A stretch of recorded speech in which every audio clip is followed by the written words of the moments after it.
In ons strewe na meesterskap moet ons juis uitdagings oorwin vir groei. Persoonlike krisisse, finansiële uitdagings en tye van onsekerheid laat uitdagings soms voel na onoorbrigbare hindernisse.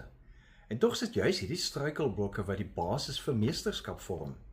Erikson verduidelik dat die uitnemendheid kom juis deur buite jou gemaksone te beweeg, en so word selfs mislukkings leerervarings. Feitelik elke entrepreneur wat slaag, sal vir jou vertel hoeveel terugslae en hindernisse hulle moes hanteer om hulle strategieë te verfyn. En in ons eie daaglikse lewe kan dit beteken om nuwe tegnologie of 'n nuwe toepassing aan te leer, soos hoe kunsmatige intelligensie ons nou bemagtig. Al is dit frustrerend om sommige goed aan te leer. Selfs mense wat 'n nuwe sport aanleer, is nie dadelik meesters in die sport nie. Dikwels gaan dit juis gepaard met val en weer opstaan.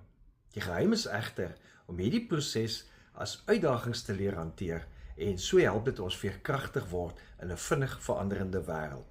Dit help ons ook met innerlike krag. Dit lei tot groter selfagting en die vermoë om ander ook te ondersteun. Interessant beeld die Bybel hierdie hele proses uit van vorming as 'n proses wat soos klei is. Hoor hierso in Jesaja 64 vers 8.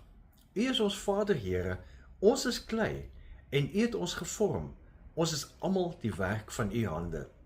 Nou net soos 'n kunstenaar klei knie en vorm God ons deur uitdagings. En soms is dit iets wat weggeneem moet word of agtergelaat moet word.